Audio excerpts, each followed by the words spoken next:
एक ऐसा अंतर्राष्ट्रीय ख्याति प्राप्त मानव जो गुरु प्रेरणा से पिछले 20 वर्षों से वानप्रस्थ जीवन जीते हुए 24 घंटे मानवता की सेवा में संलग्न है।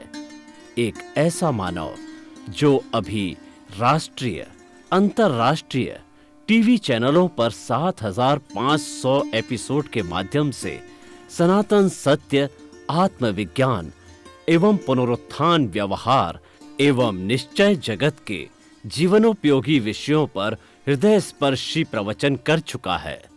उस मानव का नाम है महात्मा उपासक प्रोफेसर डॉक्टर सोहन राज तातेड़।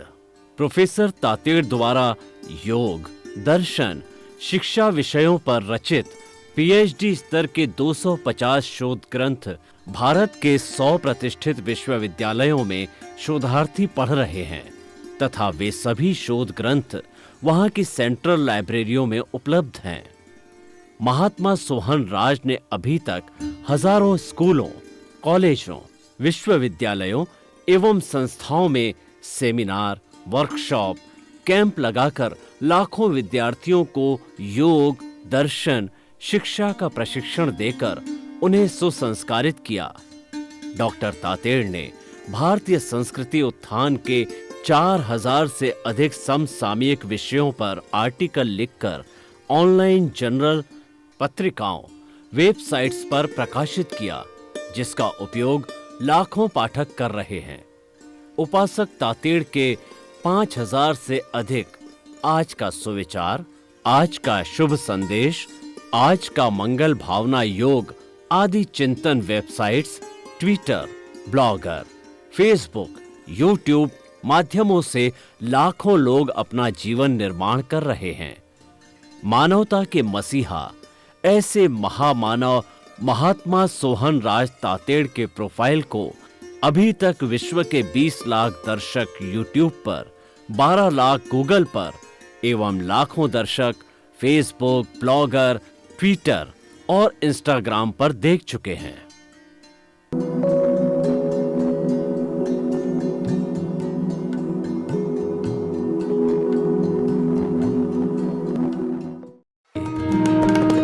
सुनिए, देखिए, समझिए सनातन सत्य। जैसी दृष्टि वैसी सृष्टि, दृष्टि विज्ञान, कुदरत, कुदरती रचना एवं कुदरत के कानून से शाश्वत सुख की प्राप्ति। जोधपुर के परम पूज्य महात्मा उपासक प्रोफेसर डॉक्टर सोहन राज तातेड़ के निर्देशन में सनातन सत्य। जैसी दृष्टि वैसी सृष्टि, दृष्टि विज्ञान। भाई और बहनों, मातृशक्ति को नमन। आज का भौतिकता की चकाचौंध का युग, टेक्नोलॉजी, इंफॉर्मेशन टेक्नोलॉजी, साइंस, सब तरफ से देखें, गूगल, सब तरफ से देखें तो चारों तरफ भौतिकता की चकाचौंध है।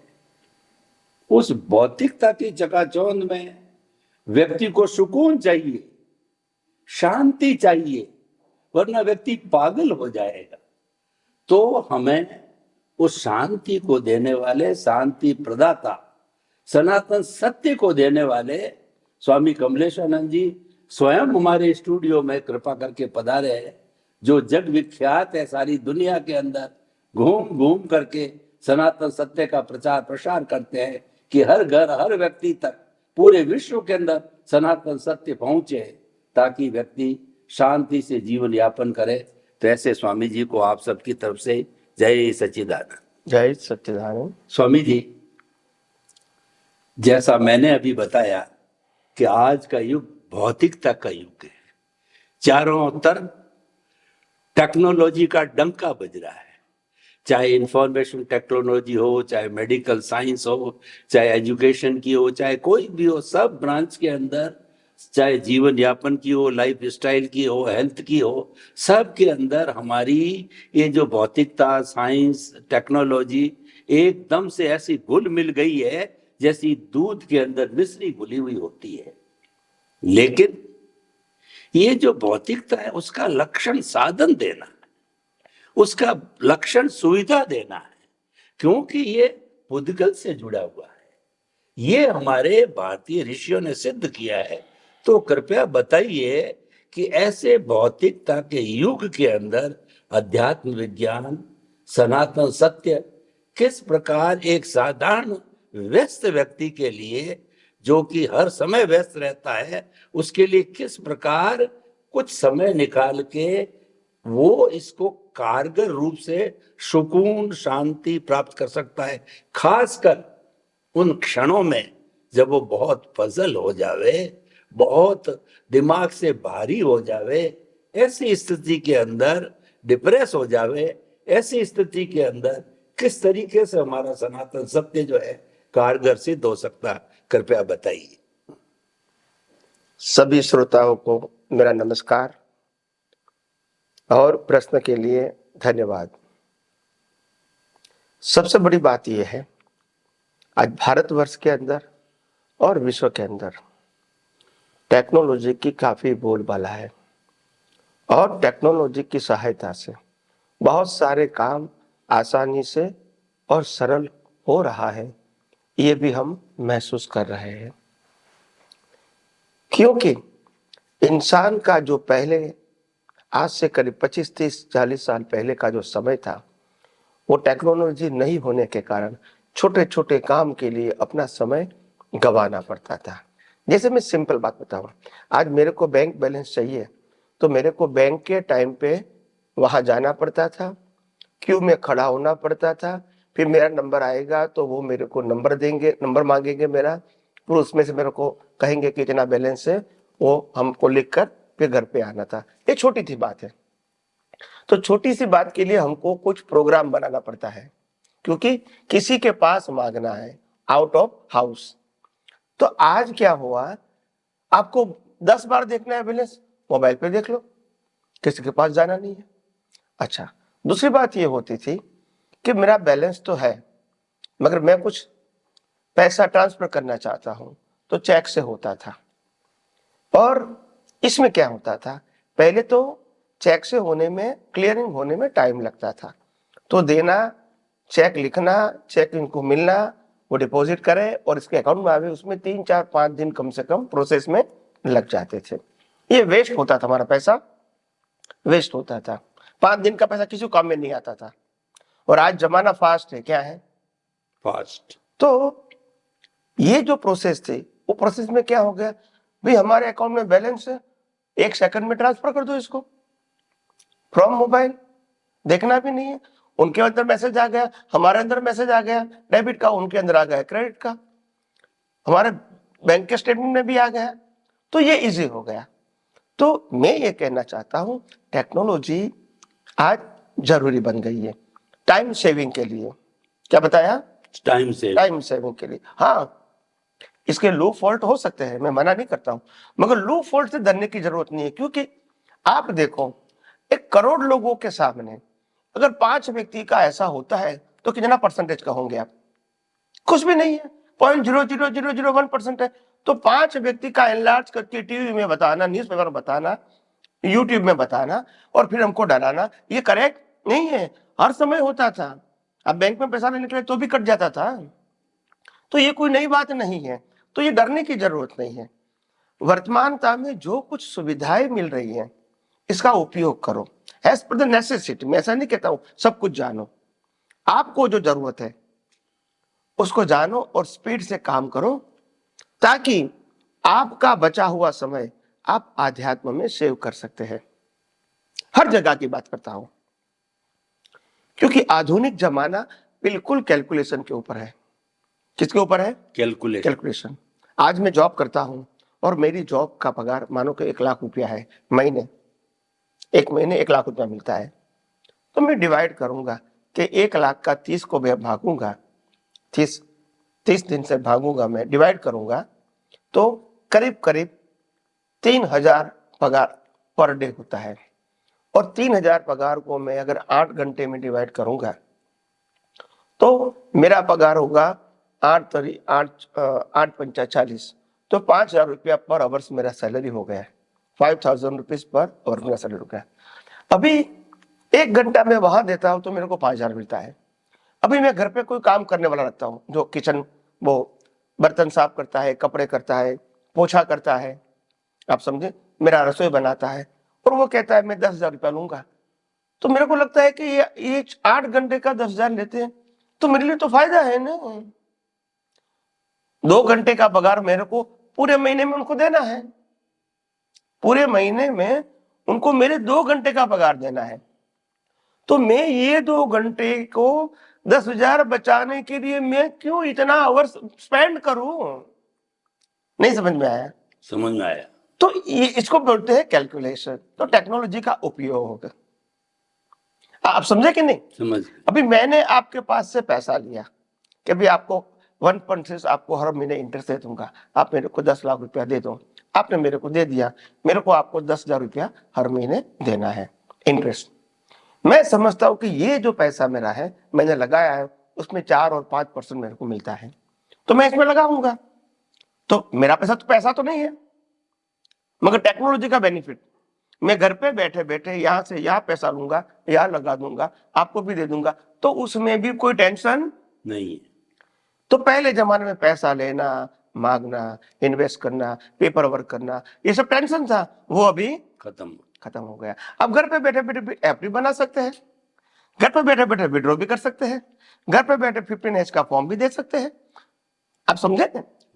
तो इजी हो गया। तो उसका लाभ लो, और वो समय बचता है वो आध्यात्मिक रिसर्च में लगाओ। मैं रिसर्च को बहुत इंपॉर्टेंट देता हूं। मैं जब साइंस की बात करता हूं तो साइंस वो नॉलेज नहीं है, रिसर्च है एंड रियलाइजेशन है। साइंस सिर्फ नॉलेज नहीं, नॉलेज तो प्राइमरी है, आपको आगे बढ़ने का एक बेसिक रॉ मटेरियल। वास्तव में आपको जो अनुभव होता है वो रियल साइंस है, और वो रियल साइंस आप अपने शब्दों में दुनिया को बता सकते हैं, क्योंकि आपने अनुभव किया है। इसमें किसी के सर्टिफिकेट की जरूरत नहीं है। तो इंपॉर्टेंट बात है, once you realise through the process, scientific process, उसके बाद जो अनुभव होता है वो बहुत बड़ी बात है। ऐसे में यही कहता हूं कि आज का जो जीवन है अभी आर्टिफिशियल इंटेलिजेंस में चला गया है, तो हमारा जीवन कितना सरल हो जाए, वो आप उसमें आप इसकी हेल्प ले सकते हैं। जहां तक मैकेनिकल प्रोसेस है, वहां तक बिल भरना है, आप बैठे बैठे बिल पे कर सकते हैं। तो आपको दुकान, ऑफिस कितने बजे खुलेंगी, कितने बजे नहीं, चेक लिखना है, पैसा ले जाना है, गिनती करवाना है, लाइन में खड़ा रहना है, ये सब कुछ करना नहीं है। तो ये आपका टाइम सेव हो गया। तो हर बातों में आज टेक्नोलॉजी इंसान को बहुत हेल्प करता है, मगर आप वो नहीं जानते हैं तो आपको आपकी जो वैल्यू है इन सोसाइटी वो रहती नहीं है। क्या आपको इतना भी नहीं आता है? क्योंकि देखो एक बात जरूरी है, हर व्यक्ति को समय काल के अधीन जीना पड़ता है। आउटर जीवन, इनर जीवन के लिए मैं बात नहीं करता हूं, इनर जीवन आपका पर्सनल है, मगर जो आउटर जीवन है, बाहर का जीवन, वो तो लोगों के साथ जुड़ा होना चाहिए। आप लोगों के साथ इतना डिस्टेंट नहीं बनाओ कि वो समझे कि ये व्यक्ति गवार है, अनएजुकेटेड है, या तो इनको कुछ आता ही नहीं है, इतना समझे। इतना कमजोर तो हम नहीं होना चाहिए। और दूसरी बात क्या है, मैंने ज्यादातर व्यक्तियों को देखा है मानसिक तौर से वो हार गए। ऐसा नहीं कि उनके पास एबिलिटी नहीं है कुछ सीखने की, है, सीखना नहीं चाहते, तो फिर उसका कोई उपाय नहीं है। और मैं मानता हूं एक व्यक्ति जो कुछ भी काम कर सकता है सीख के, वो काम हम भी कर सकते हैं ट्रेनिंग लेके, और अगर वो जरूरी है तो हमको सीखना चाहिए, ये मैं कहना चाहता हूं। तो दुनिया के साथ, दुनिया की टेक्नोलॉजी के साथ बेसिक नॉलेज रखना और अपना काम निकलवाना, ये आज के जमाने में बहुत जरूर हो गया, नहीं तो आपकी कोई वैल्यू नहीं है। और छोटा काम आपके लिए क्या हो जाएगा, बड़ा हो जाएगा। तो धीरे धीरे ये टेक्नोलॉजी का उपयोग करके समय बचाओ, और वो समय आप आपके चॉइस वाले फील्ड में उसका यूज कर सकते हैं। और दूसरी बात ये है, मैं ये नहीं कहता हूं कि टेक्नोलॉजी का ज्ञान वो आध्यात्मिक ज्ञान से ऊपर है, ऐसा मेरा कहने का मतलब नहीं है। मगर आप जिस दुनिया में रहते हैं वो दुनिया में व्यवहार करना होता है। अगर आपके पास टेक्नोलॉजी है का ज्ञान है तो आप वो व्यवहार इजीली कर सकते हैं। नहीं तो पहले के जमाने में कि लगा लाइन में लगाओ, पहले जमाने में मेरे को टिकट लेना है रेल की टिकट, तो मेरे को देखना पड़ता था कितने बजे वो खुलेगी, फिर वहां जाके मेरे को फॉर्म लेना था, फॉर्म भरना था, फिर कौन सी लाइन में खड़ा रहना है वो देखना पड़ता था। फिर कहते कि ये टिकट नहीं है, ये रेल में नहीं है, ये रेल में, फिर मैंने कहता पूछ के आऊंगा, तो फिर पूछना पड़ता दूसरे व्यक्ति को कि मैं ये लूं कि ना लूं। यानी छोटा काम कितना हो जाता था, बड़ा हो जाता था। आज क्या होगा, मोबाइल में वो देख लेते ये 5 ट्रेन की टिकट है, कौन सी बुक करानी है आपको, तो ये कर दो, खत्म हो गई बात। टिकट भी वो मोबाइल देते हैं, पैसे भी मोबाइल से देते हैं, तो काम क्या हो गया, इजी हो गया। इसीलिए जो जरूरी है वो सीखना जरूर चाहिए, टेक्नोलॉजी का बेनिफिट लो। तो मेरा कहने का मतलब ये, हर समय जो समय चलता है उसके मुताबिक आप नहीं चलोगे तो समाज में आपकी कोई वैल्यू नहीं रहेगी। और इसीलिए हम जब समाज में जीते हैं और सामाजिक व्यक्ति के रूप में हम जब जी रहे हैं, काम कर रहे हैं, तो वो सीखना जरूरी है। अगर ये समाज से हम दूर रहते हैं, जैसे हिमालय में रहते हैं, तो ये सीखना जरूरी नहीं है, क्योंकि जरूरत भी नहीं है हमको। तो जो जरूरत है वो सीखना चाहिए, इसी में आपकी भलाई है, उसी में आपकी वैल्यू है। और दूसरी बात क्या होती है, आज जो टेक्नोलॉजी है, टेक्नोलॉजी के माध्यम से जो आगे बढ़ते हैं, इसमें आपको इतनी सारी जानकारी मिलती है वर्ल्ड की, और मैं समझता हूं ये जानकारी के आधार से आपका विजन बहुत बड़ा हो जाता है। जो सोच छोटी होती है ना, वो बड़ी हो जाती है, और बड़ी सोच ही ब्रह्मांड के रहस्य को जानने में आपको हेल्प करेगी। क्या करेगी, हेल्प करेगी, क्योंकि जब आप ब्रह्मांड का रहस्य जानते हैं, वो यूनिवर्सल ट्रूथ है, वो कोई इंडिविजुअल ट्रूथ नहीं है या छोटे ग्रुप का ट्रूथ नहीं है। तो ऐसी सोच से ही आपका विजन भी क्या होगा, ब्रॉड हो जाएगा। आपको हर चीज मालूम हो जाएगी, ये दुनिया कैसे चलती है, आप समझे। नहीं तो पहले तो हम देखते थे भाई अहमदाबाद में गोल्ड का भाव क्या है, बोला इतना है, कल बढ़ जाएगा, कल कम हो जाएगा, क्या मालूम, हम तो बाजार देखेंगे तो मालूम होगा। आज ग्लोबल हो गया, हमको यहाँ बैठे मालूम हुआ अमेरिका में क्या है, यूरोप में क्या है, अफ्रीका में क्या है, रशिया में क्या है, पूरे वर्ल्ड में क्या है। और वर्ल्ड में प्रोडक्शन नहीं मालूम होता है कि प्रोडक्शन क्या होता है, एवरीडे वो रिपोर्ट आता है उसके अंदर गूगल में। तो प्रोडक्शन अगर बढ़ जाता है तो भाव कम होगा, प्रोडक्शन कम होता है तो भाव बढ़ जाएगा, डिमांड ज्यादा होगी तो भी भाव बढ़ जाएंगे, डिमांड कम होगी। जैसे जैसे अभी जो हमारा मौका आया था, क्या कहते हैं वो बीमारी का पूरे वर्ल्ड वाइड, कोरोना, तो उसमें डाउन हो गया था। तो ये वर्ल्ड वाइड हमको इससे ग्लोबल जानकारी मिलती है, तो हमारी जो सोच जो लिमिटेड थी वो भी रहती नहीं है। तो इसीलिए बहुत सारा बेनिफिट है। और ग्लोबल में सबसे बड़ा फायदा क्या होता है कि हर चीज को लोगों को एवरेज प्राइस से मिलती है, क्योंकि आज मार्केट खुला हो गया है, आप किसी को चीट नहीं कर सकते। जो चीज अमेरिका में $5 मिलती है वो चीज यहाँ ज्यादा से ज्यादा $60 में मिलनी चाहिए, मगर कोई $5 का $25 लेंगे तो नहीं चलेगा इनका, क्योंकि मालूम हो जाएगा कि अमेरिका में कितनी मिलती है, घर पे बैठे बैठे मालूम है मेरे को।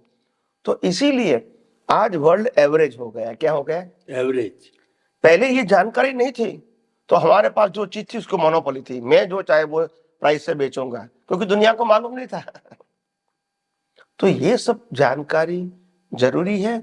और आध्यात्म में जब आपको समय सेव होता है तो आप इसका बेनिफिट भी ले सकते हो। और सबसे बड़ी बात यह है कि जो पहले छोटी छोटी बातों में क्योंकि हमको दिखता नहीं था तो तनाव रहता था, क्या रहता था, तनाव। आज हम ऑन द स्पॉट देख सकते हैं मोबाइल के जरिए, तो हमको रिलैक्स हो जाते हैं। तो हर बातों में बेनिफिट लॉस तो होता ही है, फिर भी ओवरऑल इस काल के अंदर ये जो टेक्नोलॉजी है उनका बहुत सारा बेनिफिट है, और आपकी लाइफ इजी हो जाती है, और वर्ल्ड का ऑर्गेनाइजेशन करना, कंट्री का ऑर्गेनाइजेशन करना, जीवन का ऑर्गेनाइज करना आपको आसान हो जाता है। तो मैं मानता हूं हर बातें जीवन में सीखनी भी चाहिए जो जरूरत है, और इसका लाभ भी लेना चाहिए। और हमारा जो फील्ड है, इसमें भी ज्यादा समय मिलेगा तो उसके अंदर भी आप डीप में जा सकते हो। तो मेरे हिसाब से ये बहुत अच्छी बात है। धन्यवाद। स्वामी जी, आपका बहुत बहुत धन्यवाद। आपके विचार बहुत ब्रॉड है। आप पुरानी चीजों को महत्व देते हो और नई टेक्नोलॉजी जो नया परिवर्तन आया उसको भी नहीं कोसते हो। आप कहते हो संतुलन बिठाओ, टेक्नोलॉजी का उपयोग करो, लेकिन उसके साथ साथ में साइंस के अंदर रिसर्च एंड रियलाइजेशन करो। तभी आपका जीवन होलिस्टिक होगा, नहीं तो एक तरफा हो जाएगा। क्योंकि जो हमारा जो साइंस है ये गति देता है और अध्यात्म है वो अंकुश देता है, वो उसके ऊपर कंट्रोल करता है। तो दोनों का रहना जरूरी है। कार चला रहे हो, पेडल मार दिया और स्टीयरिंग से उसका अंकुश नहीं हो तो क्या होगा? एक्सीडेंट हो जाएगा। दोनों चीजें जरूरी है क्योंकि संसार संतुलन पे चलता है। तो आपके बहुत स्पष्टीकरण के लिए हमारे श्रोतागण को एक नई बात मिलेगी। स्वामी जी, अभी हम नई टेक्नोलॉजी, नई विज्ञान का काम कर रहे हैं। मैं हिंदुस्तान का मैटर लेता हूं कि हिंदुस्तान के अंदर करीब जो है 150 करोड़ की जनता है और मानते हैं कि आज भूखा नहीं है व्यक्ति। लेकिन क्वेश्चन ये है कि भूखा का अर्थ खाली रोटी से क्या होगा? कपड़ा, मकान, शिक्षा, चिकित्सा अगर सामान्य स्तर पे पैरेलल होने आता है तो ऐसे बहुत से लोग हैं, 50% लोग हैं जो ठीक है, पेट भराई तो कुत्ता जानवर सभी करते हो, पेट भराई अपनी कर रहा था, पहला गरीबी के रेखा के नीचे था, आज नहीं है। परंतु फिर भी 50% जो है वो जब सिर्फ पेट भराई करता है तो इन टेक्नोलॉजी के जितने भी आविष्कार है, जितनी भी इंस्ट्रूमेंट्स है, इनका वो उपयोग कैसे करे। और क्वेश्चन ये है कि वह किस तरीके से संतुलन बिठावे। मैं भी संतुलन की बात कह रहा हूं कि उसको आवश्यकता तो घर के अंदर 50,000 रुपए महीने की है और कितनी भी मेहनत करता है, अपनी पूरी ताकत लगाता 10-15 हजार, तो बाकी का पैसा वो कहां से लाए? और जब उसका यही संतुलन नहीं बैठता है तो किस तरीके से वो साइंस करे, रिसर्च करे? तो कृपया ऐसे लोग जो पूरा वेल टू डू अभी है ही नहीं है, एकदम मामूली स्तर पर है, वो किस तरीके से जीवन को संतुलित करे? वो क्योंकि वो संख्या में बहुत ज्यादा है। मैं बात हिंदुस्तान की कर रहा हूं। प्रश्न के लिए धन्यवाद। देखो, सबसे बड़ी बात ये होती है कि भारतवर्ष के लोगों की सदियों से विशेषता रही है कि कम खर्चे में जीना ये उनकी आदत हो गई है। और पहले से ही यहाँ भारतवर्ष में कम से कम 200 साल से ही पैसे की बहुत कमी रही है लोगों के हाथ में, और इसीलिए यहाँ एक एक पैसे की कीमत होती है और इंसान पैसे का वेस्ट नहीं करता था। आज जैसे जैसे लोगों के पास पैसा बढ़ा तो लोग खरीदी करते हैं, शौक की खरीदी करते हैं, फर्नीचर ये वगैरह, गाड़ी बंगला, सब लोग मतलब नेसेसिटी से ऊपर से जाते हैं वो। तो एक बात जरूर है कि पैसा नेसेसिटी के जितना तो होना चाहिए, पर मैं मानता हूं भारतवर्ष में शायद 80% पीपल ऐसे हैं जिनके पास नेसेसिटी तो है। आप कहो कि उसके पास पक्का मकान नहीं है, गांव में कच्चा मकान है रहने का, कपड़े है, खाना है, मिनिमम बेसिक, स्कूल में, गवर्नमेंट की स्कूल में पढ़ाई के लिए जाता है, छोटी सी जॉब मिलती है, उसमें उसका गुजारा चलता है क्योंकि उनको मिनिमम रिक्वायरमेंट है, सब्जी लाना, अनाज लाना, वो शौक नहीं हो सकता है इससे। मगर ये हमारे जीवन की आदत हो गई।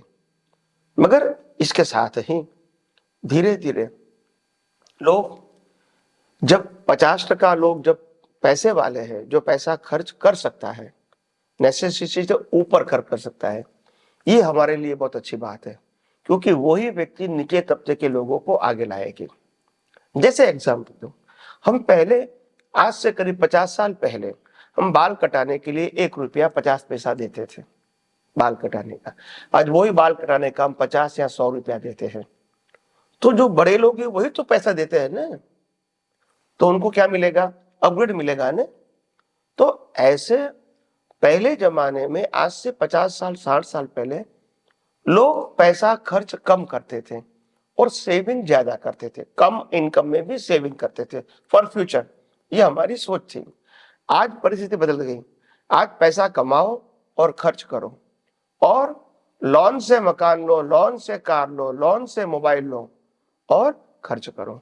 तो इस प्रकार से अपने जीवन में इस प्रकार से आगे बढ़ने के लिए ऐसे ऐसे खर्चों करते हैं तो समाज के लिए तो अच्छी बात है। तो आगे आगे जैसे हम आगे बढ़ेंगे वैसे वैसे और आगे आध्यात्म विज्ञान और समाज की बात करते रहेंगे। स्वामी जी, हमारा एपिसोड संपन्नता की और आपके कहने का अर्थ ये है कि साइंस और टेक्नोलॉजी का यूज करो, लेकिन उसके इतने क्या परवश मत हो, और उसके साथ साथ में आप भीतरी जगत को भी उतना ही महत्व दो। केवल बाहरी जगत के अंदर ही गोते मत लगाते रहो। स्वामी जी, संतुलन के जो आपके उपदेश के लिए बहुत बहुत धन्यवाद, कृतज्ञता।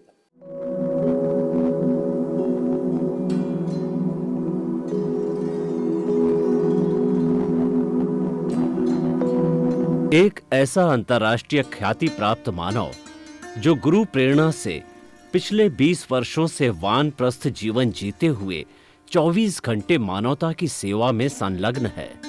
एक ऐसा मानव जो अभी राष्ट्रीय, अंतर्राष्ट्रीय टीवी चैनलों पर 7,500 एपिसोड के माध्यम से सनातन सत्य, आत्मविज्ञान एवं पुनरुत्थान, व्यवहार एवं निश्चय जगत के जीवनोपयोगी विषयों पर हृदय स्पर्शी प्रवचन कर चुका है। उस मानव का नाम है महात्मा उपासक प्रोफेसर डॉक्टर सोहन राज तातेड़। प्रोफेसर तातेड़ द्वारा योग, दर्शन, शिक्षा विषयों पर रचित पीएचडी स्तर के 250 शोध ग्रंथ भारत के 100 प्रतिष्ठित विश्वविद्यालयों में शोधार्थी पढ़ रहे हैं तथा वे सभी शोध ग्रंथ वहां की सेंट्रल लाइब्रेरियों में उपलब्ध हैं। महात्मा सोहन राज ने अभी तक हजारों स्कूलों, कॉलेजों, विश्वविद्यालयों एवं संस्थाओं में सेमिनार, वर्कशॉप, कैंप लगाकर लाखों विद्यार्थियों को योग, दर्शन, शिक्षा का प्रशिक्षण देकर उन्हें सुसंस्कारित किया। डॉक्टर तातेड़ ने भारतीय संस्कृति उत्थान के 4000 से अधिक समसामयिक विषयों पर आर्टिकल लिखकर ऑनलाइन जर्नल, पत्रिकाओं, वेबसाइट्स पर प्रकाशित किया, जिसका उपयोग लाखों पाठक कर रहे हैं। उपासक तातेड़ के 5000 से अधिक आज का सुविचार, आज का शुभ संदेश, आज का मंगल भावना योग आदि चिंतन websites, Twitter, blogger, Facebook, YouTube माध्यमों से लाखों लोग अपना जीवन निर्माण कर रहे हैं। मानवता के मसीहा ऐसे महामानव महात्मा सोहन राज तातेड़ के प्रोफाइल को अभी तक विश्व के 20 लाख दर्शक यूट्यूब पर, 12 लाख गूगल पर एवं लाखों दर्शक फेसबुक, ब्लॉगर, ट्विटर और इंस्टाग्राम पर देख चुके हैं।